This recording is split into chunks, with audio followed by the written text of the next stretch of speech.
The restaurant smelled like money, not the honest kind. Not the warm scent of bread baking in a home kitchen or coffee brewed in a chipped mug. This was the smell of wealth that had never needed to justify itself. Aged leather, imported candles with names I couldn't pronounce, and something floral that probably cost more per bottle than my monthly rent. I had learned, in the 8 months I'd worked at Rosario's, to breathe through my mouth during the first hour of every shift. It helped me remember that this place wasn't mine, that I was passing through it, invisible, like a ghost who carried plates. Table 7 needs water, Claire. My manager, David, said my name the way someone says obstacle, clipped. Impatient. As if my existence was an inconvenience he tolerated only because I showed up on time and never broke anything expensive. I nodded without looking at him, lifted the crystal pitcher from the service station, and moved. The dining room of Rosario's existed in a permanent state of curated twilight. Warm amber light pooled over white tablecloths. Candles flickered inside glass domes. The walls were dark wood paneled so smoothly they looked like liquid. Every table was spaced far enough apart to suggest that the conversations happening within them were never meant to be overheard. And they weren't.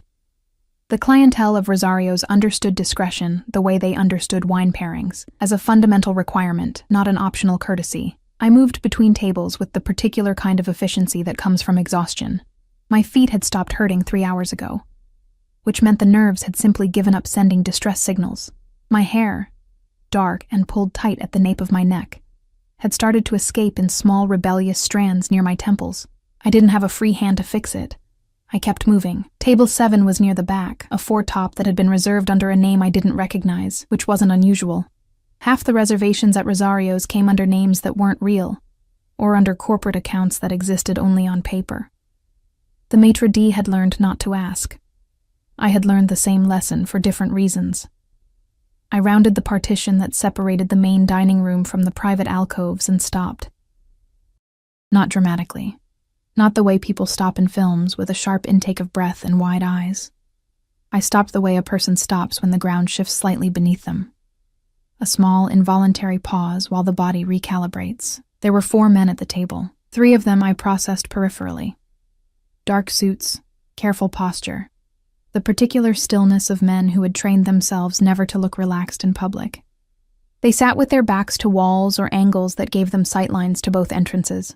One had a phone face down on the table beside his right hand. Another had said nothing since I'd approached, but had already, I realized, tracked my movement from the moment I'd cleared the partition. The 4th man was looking at the menu. He was younger than I expected, younger than the gravity of the table seemed to require. Late 20s, perhaps 30.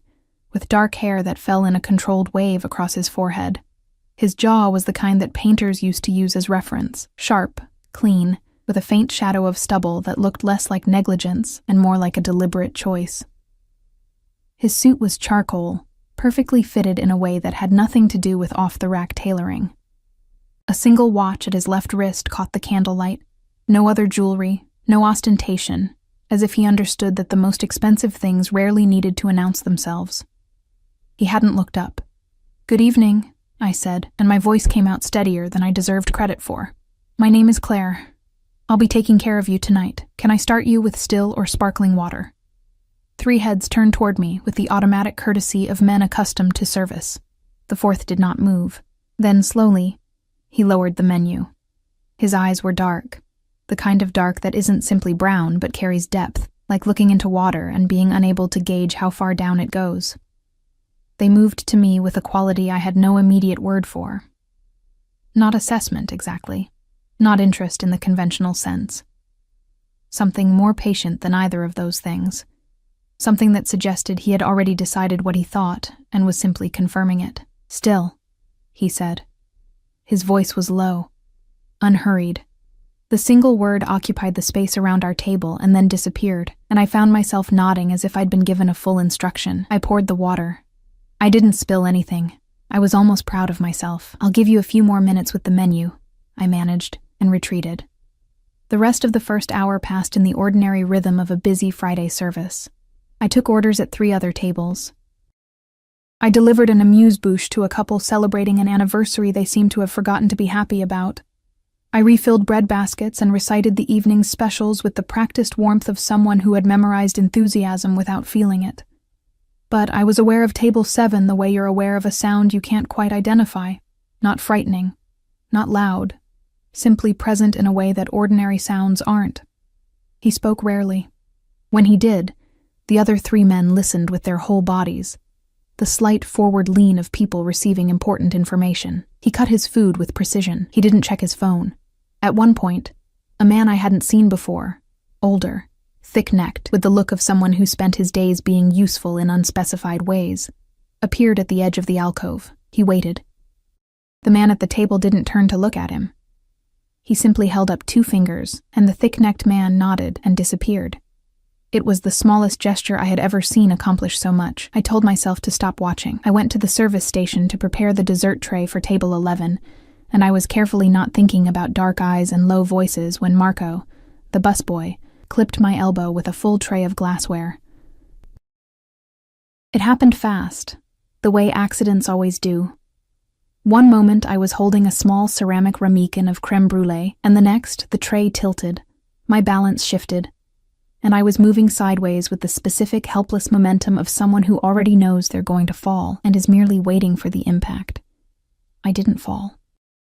A hand caught my arm, not Marco's, because Marco had gone very still and pale in a way that told me immediately he was looking at something behind me, and the grip was firm enough to stop my momentum completely, but careful enough not to bruise.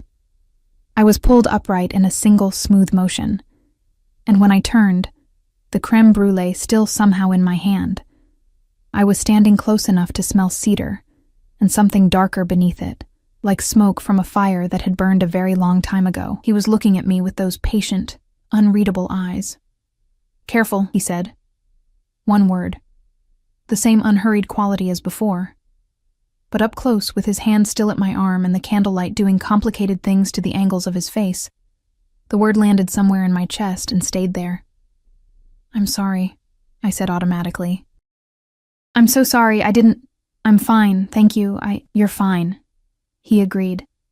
And there was something in his tone that wasn't quite amusement, and wasn't quite warmth, but existed in the space between them. His hand left my arm. The absence of it was a physical thing. He returned to his table. I stood at the service station for a moment longer than I should have, the ramekin cold in my palm, and reminded myself firmly that I had 3 other tables and a dessert order to deliver, and absolutely no reason to feel as though the room had rearranged itself around a new center of gravity. Then I looked down. In the small professional chaos of the almost fall, the button at my collar, the top one, the one I always fastened because David had a policy about professional presentation, had come undone. It must have caught on something. The gap it left was modest by any reasonable standard, a small triangle of skin at the base of my throat. Nothing scandalous. But as I reached up to refasten it, I glanced toward the back alcove. He was already looking at the menu again. Except that he hadn't ordered dessert. And the menu at Rosario's didn't have a dessert section. My fingers fumbled on the button.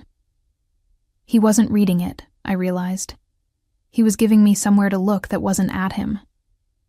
The ceramic ramekin was very cold in my hand. The dining room suddenly felt smaller than it had a moment ago, the amber light a degree warmer. The distance between the service station and that back table somehow shorter than the floor plan suggested it should be. I fastened the button. I delivered the dessert.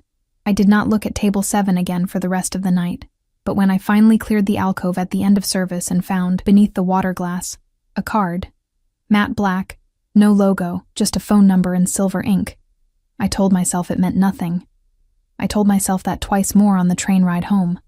By the time I reached my apartment, the card was still in my apron pocket, and I had stopped telling myself anything at all.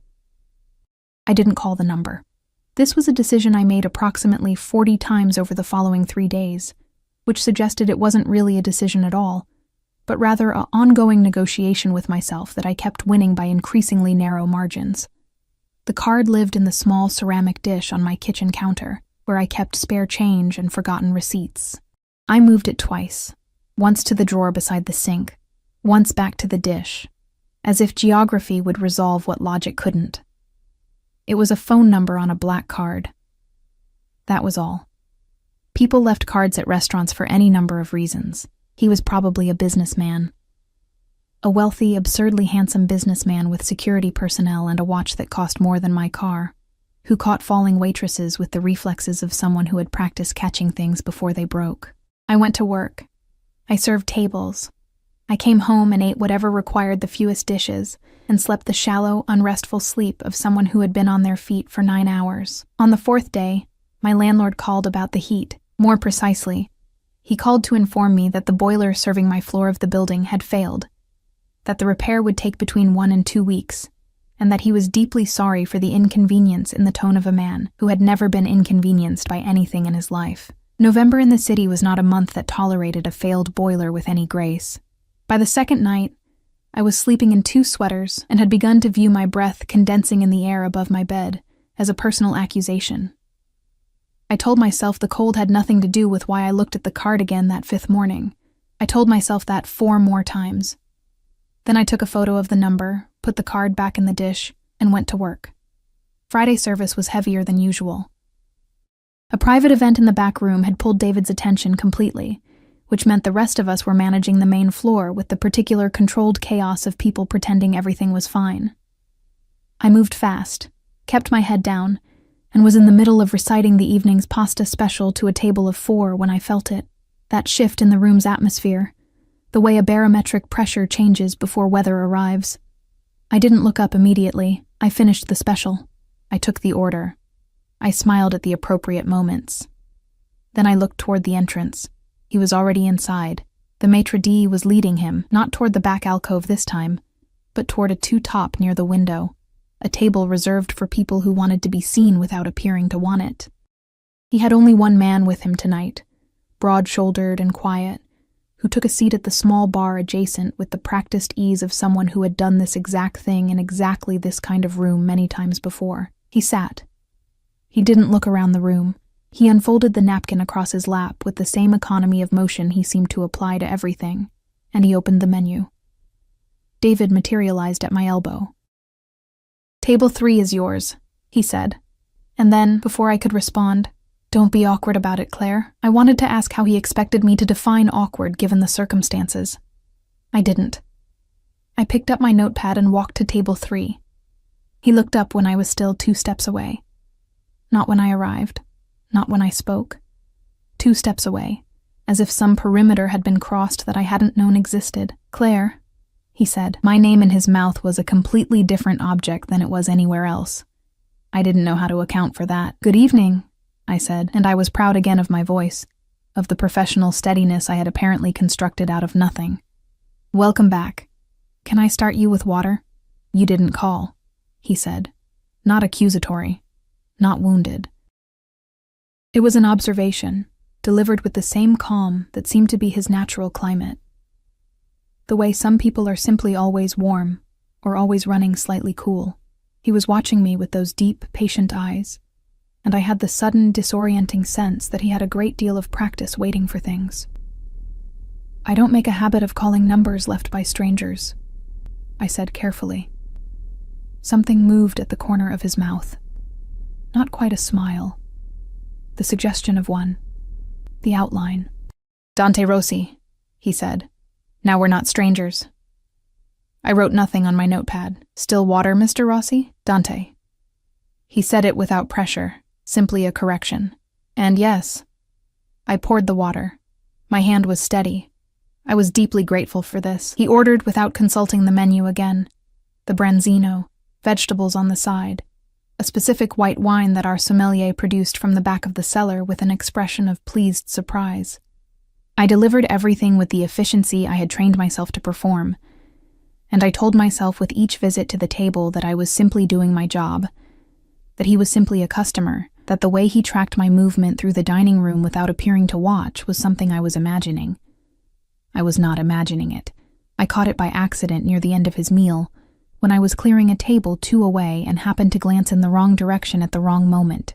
He wasn't looking at me then. He was looking at a man across the room, a heavy-set diner in his 50s who had been there since before Dante arrived. There was nothing overt in Dante's expression, nothing threatening in any way I could have pointed to and named, but the man across the room shifted in his seat, signaled for his check, and left 11 minutes earlier than the pattern of his meal suggested he'd planned to. I brought Dante's check without being asked.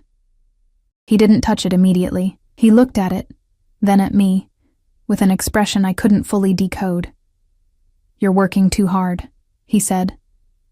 The observation landed oddly, the way unexpected kindness sometimes does. Sideways, finding gaps I hadn't known were open. "It's my job," I said. "I know what it is." He paused. "I'm asking about you." I didn't have an answer for that. I was fairly certain no one had asked me a version of that question in longer than I wanted to calculate. The honesty of that realization was briefly mortifying. "I'm fine," I said, which was what I always said. And he looked at me the way people look at something they've already seen through. He left the check with a tip that made me check the numbers twice, assuming I'd misread them. I hadn't. There was nothing else. No card this time, no note. Just the money and the particular quality of absence that a space has after someone compelling has left it. He came back the following Friday. And the one after that. By the third consecutive week, David had stopped assigning me to table 3 and simply expected me to take it, the way you stop explaining a routine once it's become one. The other waitstaff said nothing directly, but I intercepted glances, the kind that mean, "What do you know that we don't?" And I had no answer for them either. Dante Rossi came to Rosario's every Friday at 8. He ordered the same wine. He ate well, spoke rarely to his companion at the bar, and spent considerable portions of his meals talking to me in the quiet, unhurried way that gradually stopped feeling like conversation and started feeling like something with more weight to it. Something I didn't have precise language for, but that I thought about on the train home and in the cold of my still broken heated apartment, and in the narrow corridor between sleep and waking. He asked questions, not intrusive ones. Nothing about my past or my family or the specific details of my life that I kept organized in careful compartments. He asked what I thought about things, whether I'd read a book he mentioned, what I'd order if I were the one sitting at the table. Small questions, but asked with a quality of attention that made them feel significant, as if my answers were being stored somewhere and considered. I started answering honestly. This frightened me slightly. On the 4th Friday, near the end of service, a man arrived at the restaurant who had not made a reservation. He was well dressed enough to pass a brief inspection, but there was something about his energy. Too fast, too bright, the particular vibration of someone running on adrenaline and poor decisions. That made the maitre d' hesitate. He didn't hesitate long enough. The man moved through the dining room with directional certainty, heading toward table 3, and I was in his path when I realized it. I had a full tray, 4 plates, a bread basket, 2 glasses of wine. I stopped. "Where is he?" the man said, and his voice was wrong in a way I registered before I could identify why. Too loud for this room. Too careless. "I'm sorry. I don't know who you..." "Don't." He stepped closer. I held the tray. "Tell him Marco Vieri is here and that I want what's mine." I was aware in my peripheral vision of Dante's companion rising from the bar stool with a calm that matched the gravity of the movement. I was more acutely aware of Dante himself, who had turned in his chair, not sharply, not with alarm, but with the slow deliberateness of someone who has been waiting for a specific thing to arrive and is now simply acknowledging that it has. His eyes moved from the man to me. And the expression in them, for the first time since I'd met him, was not patient. It was not calm. It was something contained and controlled and very, very cold, the way deep water is cold not from neglect, but from depth. He said something to his companion in a voice too low to hear. The companion nodded and moved toward the man, who had already begun to look as though he'd made a miscalculation. Dante stood. He was taller than the room seemed to account for when he was seated. He straightened his jacket with one smooth motion and looked at me. Only at me, as if the other man had already ceased to be a variable worth tracking. "Go to the kitchen, Claire," he said quietly. Not a suggestion, not a request. The gentlest possible version of an order. I went. I was halfway through the kitchen door when I heard the dining room go completely, unnaturally quiet behind me. I did not look back. But my hands, when I finally set the tray down on the steel counter inside, were shaking in a way that had nothing to do with the weight of it. Nobody told me what happened to Marco Vieri. This was, I understood, intentional. David pulled me aside the following morning with the careful neutrality of a man delivering information he'd been specifically instructed to deliver in a specific way. He told me that Friday's incident had been resolved, that the gentleman involved had been escorted from the premises, and that Rosario's valued my professionalism during a difficult moment.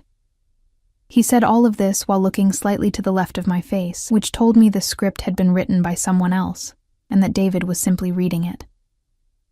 Resolved, I repeated. Completely, he said, with the conviction of someone who had decided not to ask follow-up questions. I nodded and went back to work, but the word stayed with me, resolved, with its clean, bureaucratic finality, the way a door closing sounds different depending on who's on the other side of it. I thought about the dining room going silent, about Dante rising from his chair, about the quality of cold I'd seen move across his face, the kind that doesn't come from anger, but from something older and more settled than anger, something that has had years to calcify into absolute certainty about what it will and will not permit. I told myself it was none of my business. I believed this less each time I said it.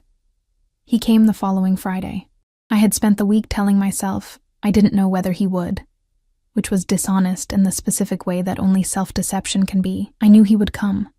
I had known it with the same quiet certainty that I knew the November cold would persist, and that my landlord would continue to be deeply sorry for the inconvenience without actually fixing anything. He arrived at 8, precisely as always. One companion at the bar, the same table, the same wine. I brought the water without being asked. He watched me pour it, and when I set the pitcher down, he said, "You're not going to ask." Ask what? About Friday. I met his eyes. It didn't seem like something you'd want me to ask about. Something in his expression shifted. Not much, the way tectonic things shift. Imperceptibly at the surface, significantly beneath. Most people ask anyway, he said. I'm not most people, I said, and immediately felt self-conscious about how that sounded, but he received it with a small nod, as if it had confirmed something rather than surprised him. No, he agreed. You're not. He was quiet for a moment, turning the wine glass slightly on the tablecloth with 2 fingers. A rare instance of something that looked almost like restlessness. Then, "Are you all right? After Friday?" The question was simple. His eyes were not. They were doing that thing again, that deep, measuring attention. But there was something underneath the measurement now, something I hadn't seen in the previous weeks, something that looked, if I was willing to follow the observation to its honest conclusion, very much like concern. "I'm fine," I started, and then stopped, because he was looking at me with the same expression he'd worn the first time I'd said those words, and I remembered that he'd already seen through them once. The shaking stopped after about 10 minutes. I admitted, "I'm fine now." He held my gaze. "It shouldn't have happened near you. You couldn't have predicted. I predict everything," he said. And it wasn't arrogance, just a statement of professional fact, the way a surgeon might say I wash my hands. I didn't account for how quickly he'd move through the room. That won't happen again. The architecture of that sentence, that won't happen again, as if my proximity to disruption was a logistical problem he had taken personal responsibility for, settled over me in a way I didn't entirely know how to receive. "You don't need to protect me," I said carefully. The corner of his mouth moved. "I know," he said. "I'm doing it anyway." The boiler in my building was fixed 3 weeks later, not by the landlord, but by a crew of technicians who arrived on a Tuesday morning with equipment and efficiency that seemed disproportionate to a residential repair job. My neighbor, Mrs. Alcott from 4B, told me through the hallway that the building management had apparently received some kind of pressure from a corporate property group that held a stake in the building. "Fancy lawyers," she said, with the satisfied air of someone who believed in fancy lawyers as a universal solution. Said the living conditions were substandard, fixed it in a day. I stood in my doorway and thought about the only person I'd mentioned the coal department to in recent memory. I didn't call him about it. Instead, the next Friday, I waited until he'd ordered, and then I said, "The boiler was fixed." He looked up from the menu, His expression was entirely neutral. "Good," he said. "Dante." He set the menu down, gave me his full attention. "Did you do that?" A pause, brief but present. "The building had code violations," he said. "That's not what I asked." He considered me for a moment. "No," he said finally, "it's not." And then, with a directness that I was learning was simply how he inhabited the world. "You were cold. It bothered me." 3 words. It bothered me. Delivered with the same quiet economy as everything else he said, as if caring about someone's comfort was an observable fact rather than a vulnerability. I didn't know what to do with that. I thanked him. I went back to the service station. I stood there for a moment with my notepad pressed against my chest, like something I needed to keep from escaping. It was a Saturday afternoon, 5 weeks after the incident with Marco Vieri, when I first saw the outside world through the lens of what Dante represented.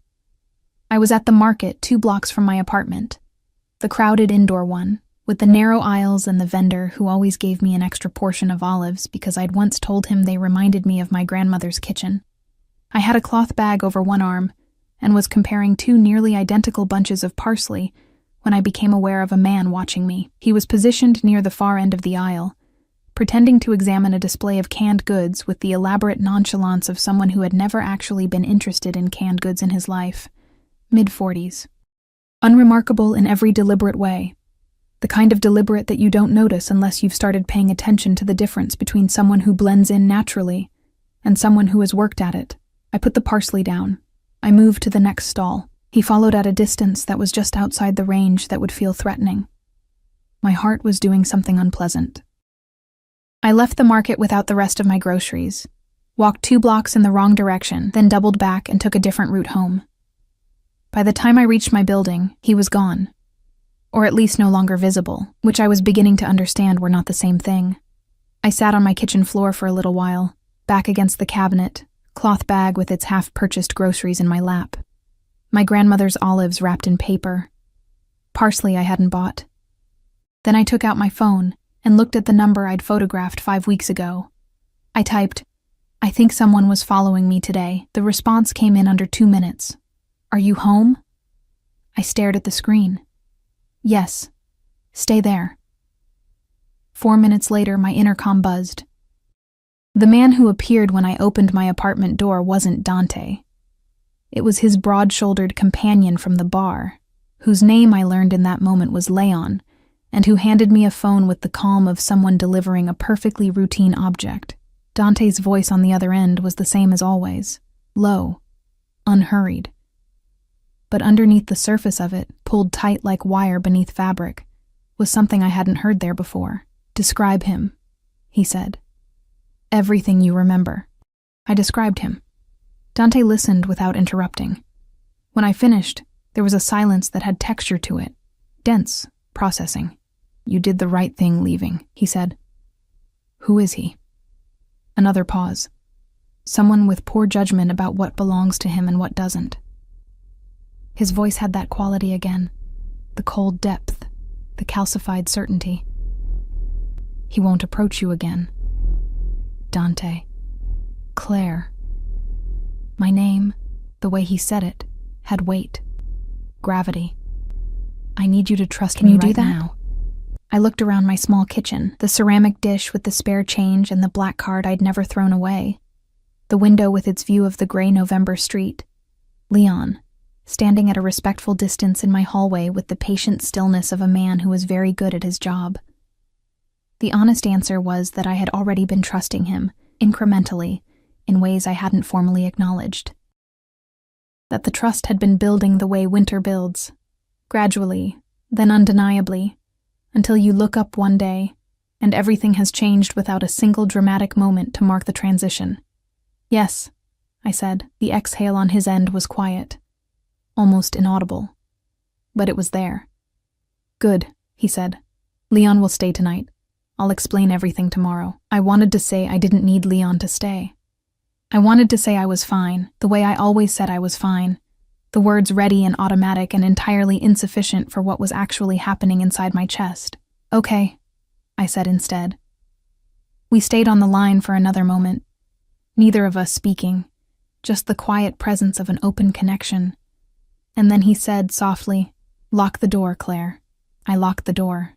I leaned my forehead against it afterward, eyes closed, the phone still warm in my hand, and thought about a man who fixed broken boilers and sent protection without being asked, and used my name like it meant something specific to him. And I thought about how completely, quietly, thoroughly my life had become arranged around someone I still knew almost nothing about. The lock clicked solid beneath my hand.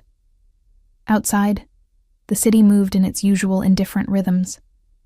Inside, I was beginning to understand that indifference was no longer something I had the option of returning to. He came the next morning at 10, not Friday, not the restaurant. My apartment.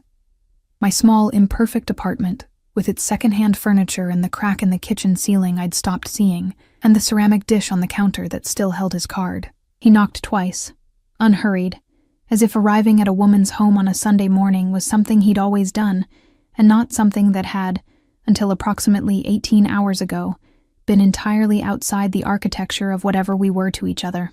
I opened the door. He was in different clothes, the first time I'd seen him outside of the charcoal and navy of his restaurant appearances. Dark trousers, a cream shirt with the collar open. No jacket. The absence of the jacket did something unexpected. It made him look simultaneously more human and more dangerous. The way removing a frame from a painting doesn't diminish it, but changes what you're able to see. He looked at me for a moment, then at Leon, who had spent the night in my armchair with the philosophical acceptance of a man for whom this was a professional norm, and who stood now and gave a brief nod. "Anything?" Dante asked. "Quiet," Leon said, and let himself out. Dante looked back at me. "Coffee?" I said, because it was the only word my brain produced that seemed appropriately sized for the moment. "Please." He sat at my kitchen table, which was small and slightly uneven on one leg, and bore the ring stains of 100 previous mugs, with the same composure he brought to everything, as if the quality of one's furniture was entirely irrelevant information. I made the coffee with my back to him, and I was aware of his gaze the way you're aware of sunlight on your skin. Not intrusive, simply present, warm in a way that had nothing to do with temperature. "The man from the market," he said, when I set the mug in front of him. "His name is Victor Hale. He works for a man who believes I owe him something I don't." I sat across from him. "Do you?" His eyes moved to mine. "No. But he thinks you do." "Men like that," he said carefully, wrapping both hands around the mug, "operate on a version of reality they've constructed to justify what they want. Victor was watching you to send a message. It wasn't about you." A pause, precise and weighted. "I need you to understand that it was entirely about me." I held his gaze. "Because of Fridays. Because you matter to me." He said it without decoration, without the hedging softness that people usually wrap around admissions of that weight. Just the words, placed on the table between us like something he'd decided to stop carrying alone. "Which means anyone paying attention to my patterns would notice you. I should have considered that sooner. I didn't. That's my failure. Not yours." The kitchen was very quiet. Outside, a pigeon landed on the window ledge, and then thought better of it. "How long has this been your life?" I asked. He considered the question with the seriousness it deserved. "Since I was 19, he said. "My father built something. I inherited it.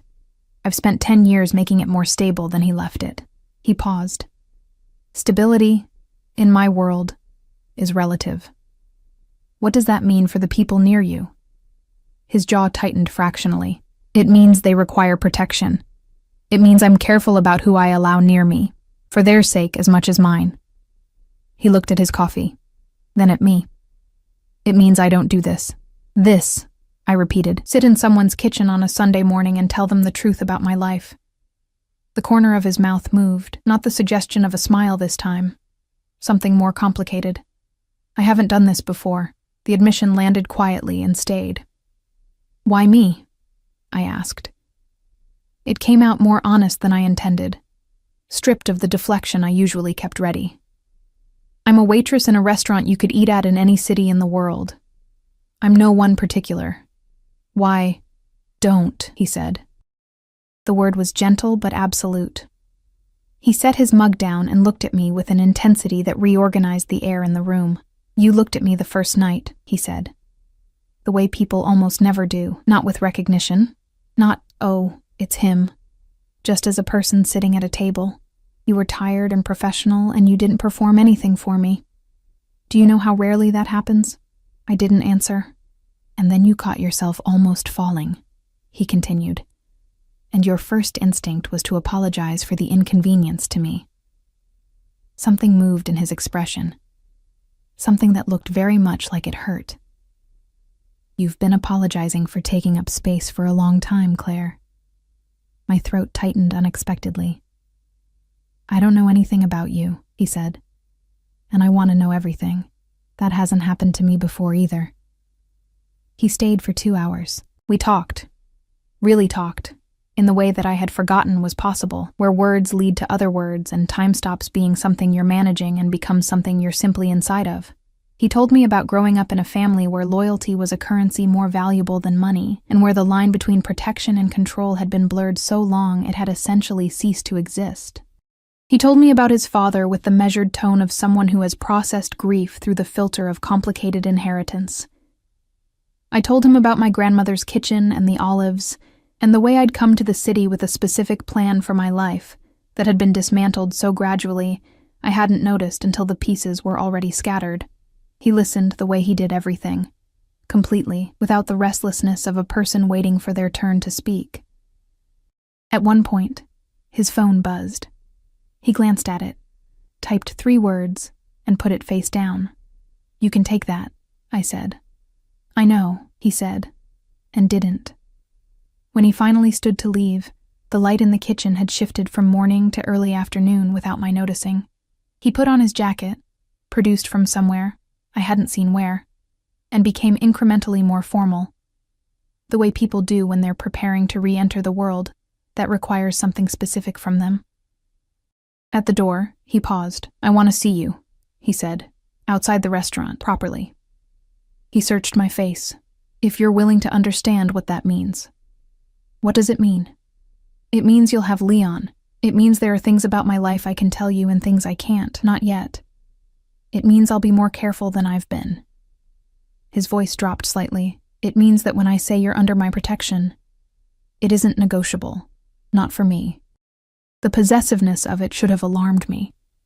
I examined myself for alarm and found instead something that felt embarrassingly like relief. The particular relief of someone who has been managing alone for long enough that the offer of being looked after feels not like a cage, but like a door opening inward. That's a lot of conditions, I said. Yes, he agreed without apology. And if I said it was too much, he looked at me steadily, then I'd respect that. And I'd sit at table 3 every Friday until you changed your mind. I didn't say it was too much. What followed was unlike anything I had language for from my previous experience, because my previous experience had not prepared me for a man like Dante Rossi. He was not easy. Ease was not the point of him. He arrived in my life the way significant things arrive, not gently, not with warning, but with the weight of something that had always been moving toward you and has simply, finally, arrived. He took me to dinner at a restaurant so private it had no sign on the door.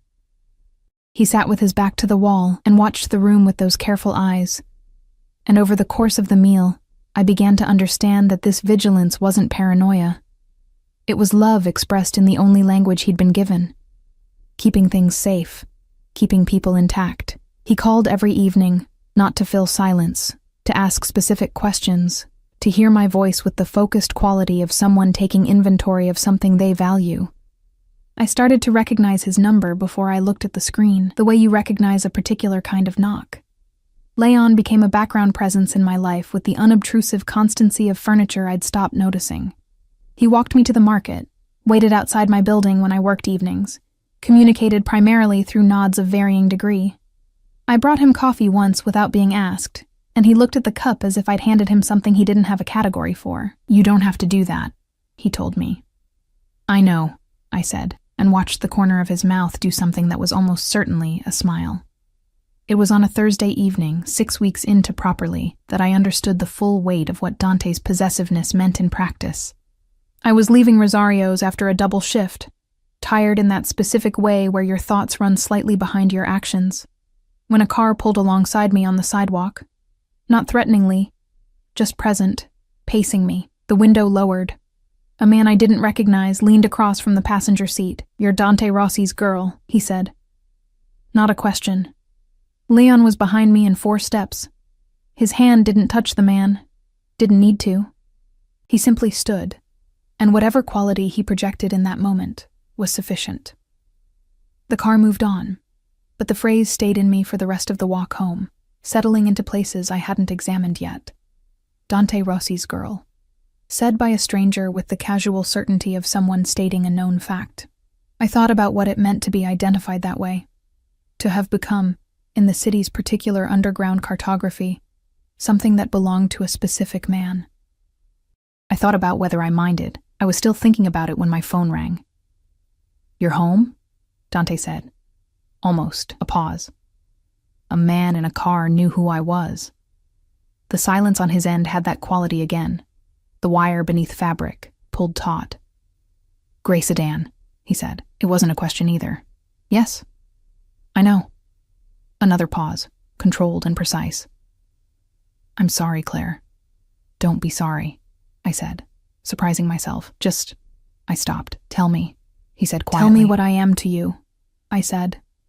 "Not what I am to them, to you." The silence that followed was different from his operational ones. It was unguarded in a way I hadn't heard from him before. Open at the edges, uncertain in the way that only honest things are uncertain. "Everything I'm not supposed to want," he said finally. "Everything I should have been more careful about.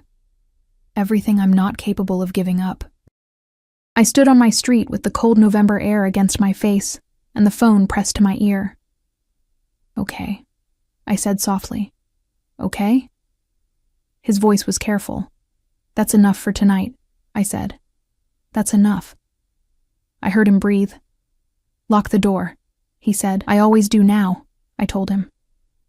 And somewhere in the space between those 2 sentences was the shape of everything we hadn't said yet, and everything we were going to have to face, and the particular fragile weight of a life that had rearranged itself completely around something I hadn't seen coming and couldn't imagine now living without. The call came on a Wednesday, not Dante's number, an unknown one, which I'd learned in the preceding weeks to treat with the particular caution of someone who has been educated, gradually and without formal instruction, in the grammar of danger. I almost didn't answer. Then I thought about Victor Hale and gray sedans, and the way threats in Dante's world rarely announce themselves with the courtesy of advance warning, and I picked up.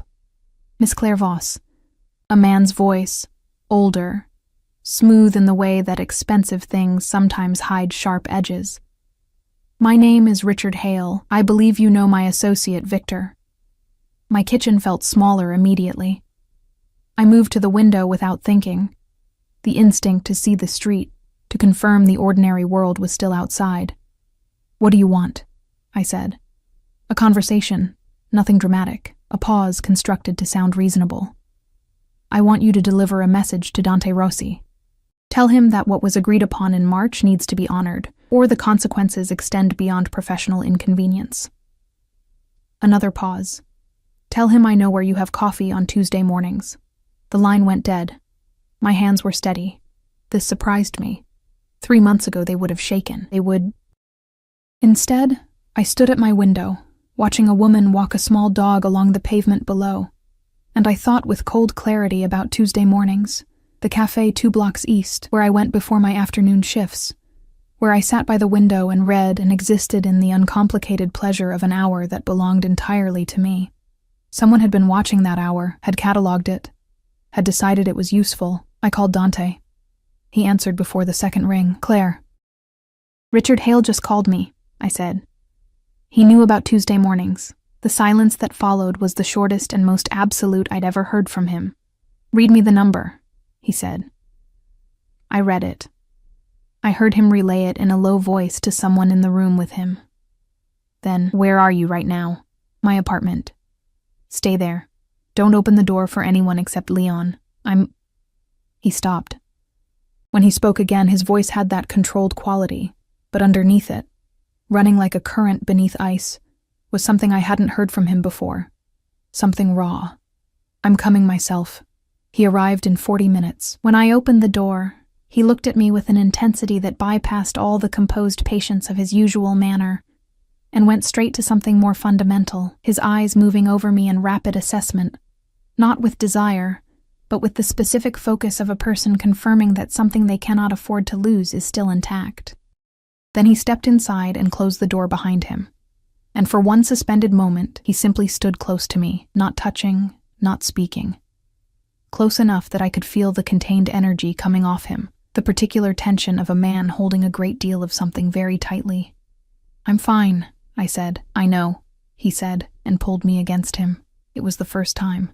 We had been careful with each other in physical ways, moving close and retreating, the slow gravitational negotiation of two people who understood that contact would mean something, and had been treating that meaning with appropriate weight. His arms around me now felt nothing like a negotiation. They felt like a conclusion, like something that had been building toward this specific arrangement of space for months. I pressed my face against his shoulder. He was warm. He smelled like cedar and that underlying darkness, and beneath the professional stillness of him, I could feel his heart beating faster than his expression ever would have shown. "I'm sorry," he said, into the top of my head. "This happened because of me, because I didn't resolve Hale's interference completely enough, quickly enough, because I let it get close to you, Dante." "No." His arms tightened. Not painfully. The instinctive tightening of someone refusing the alternative. "Listen to me. I have been careful my entire adult life about what I allow myself to want, because wanting things creates exposure. People find what you want, and they use it." I felt him exhale. I knew, when I started coming to that restaurant every Friday, what I was risking. I came anyway. That's my responsibility, not yours. I pulled back enough to look at him. His jaw was set. His eyes were dark and serious, and carrying something that looked, at this proximity, very much like the particular anguish of a person who loves something and has only just fully understood what that makes them vulnerable to. "What happens now?" I asked. "Now I finish it," he said simply. "Richard Hale made a choice when he put your name in his mouth. That choice has consequences. I don't want anyone hurt because of me." "Claire," he lifted one hand and pressed it carefully against the side of my face, thumb at my cheekbone, with the focused tenderness of someone handling something irreplaceable. "This has nothing to do with you as cause. You are not responsible for the actions of men who use innocent people as instruments." His eyes held mine. "But I will not allow anyone to threaten what is mine. I need you to understand that. Not as warning, as truth. What is mine?" Said with that same directness that had undone me every time, not possessiveness as diminishment, but as declaration. The way a person says mine about something they would rearrange everything to keep safe. "I understand," I said. His thumb moved slightly against my cheekbone. "I need to ask you something." "Ask." "When this is over, and it will be over, I want you to move. Not far. A building I own on Meridian Street, the top floor. It's secure. Leon would be nearby." He paused. "I'm not asking you to give up your life. I'm asking to make sure your life has better walls around it." I thought about my apartment with its broken boiler history and its secondhand furniture and the ceramic dish that had held his card since the night I decided not to call and then spent 5 days reconsidering. I thought about what it would mean to move toward him more completely, to let the rearrangement become official, acknowledged, visible. "Are you asking me to move closer to you?" I said. "Or are you asking because you can't stop yourself?" The honesty of that landed. He looked at me with something that broke briefly across his composed surface like light through a shutter. "Both," he said. "Is that enough of an answer?" "It's a very honest one," I said. "I've been practicing," he said, and the almost smile appeared, and for the first time it completed itself. Actually arrived, warm and real and briefly, completely unguarded. I reached up and covered his hand with mine where it rested against my face. "Yes," I said. "I'll move." Richard Hale was arrested 11 days later. I didn't ask for the details, and Dante offered only what was necessary. Hale had been under federal investigation for financial crimes predating his conflict with Dante by several years. Certain documentation had been made available to the relevant authorities through channels that Dante described, with characteristic economy, as appropriate. Victor Hale had left the city. The gray sedans stopped appearing. Dante explained it over dinner at the restaurant with no sign on the door. Our table by now. Because we had a table. Because we had accumulated enough shared geography to have things that were ours. He spoke quietly and watched my face as he spoke, gauging what I needed to hear and what could stay in the part of his world that would always be separate from me. I had made peace with that separation. Not easily, not all at once, in the incremental way that you make peace with complicated things. By deciding that what you have access to is worth more than what you don't. He gave me honesty within the boundaries of what he could give. He gave me his attention with a completeness that I understood was rare. He gave me Tuesday mornings back, but now Leon sat 2 tables away, and the cafe owner, without a word of explanation from anyone, had started leaving a reserved sign on my window seat. Small acts. The language of a man who expressed care through the careful arrangement of the world around someone he wanted, kept whole. I moved to Meridian Street on a Saturday in December. The apartment was too large for my furniture, which looked like objects from a previous life arranged in a space that expected something more. Dante arrived in the afternoon with Leon and 2 other men I'd come to recognize by sight, and they moved boxes with a thoroughness that suggested this was not the first time they had relocated something important. At one point I found Dante in the kitchen, holding the ceramic dish from my old counter. The spare change, the forgotten receipts, the card with the silver number that I had never thrown away. He turned it in his hands, looked up at me. "You kept it," he said. "I kept it," I confirmed. He set it on the new counter carefully, in the spot near the window where the afternoon light fell. He looked at it there for a moment, with an expression I had learned by then to read. The rare, unguarded one. The one that meant something had gotten past the careful architecture of his composure and reached whatever lived beneath it. He turned to me. And without any of the patience or the careful distance or the measured steps of the months behind us, he crossed the kitchen and kissed me, with the focused, certain quality of a man who has decided to stop being careful about something and is committing to that decision completely. I kissed him back. Outside the window, December light fell clean and cold across the city.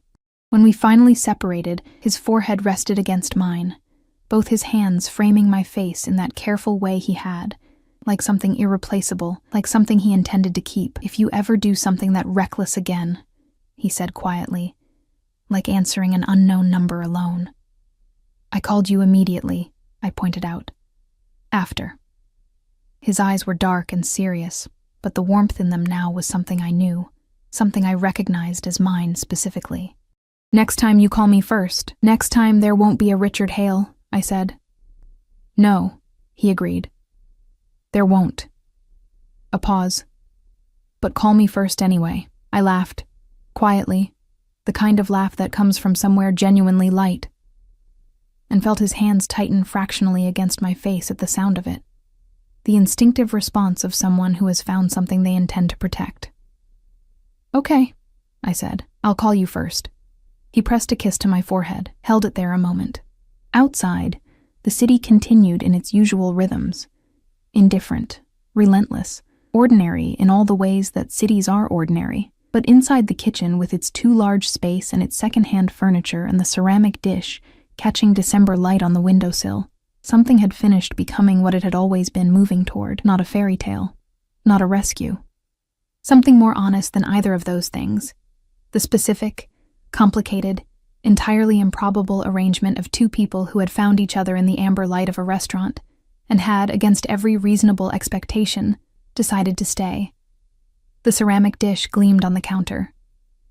The card inside it, with its silver number I'd never needed to photograph again, had long since become something else entirely. Not a question, not a decision, but a beginning. I was grateful, every day, that I hadn't been careful enough to resist.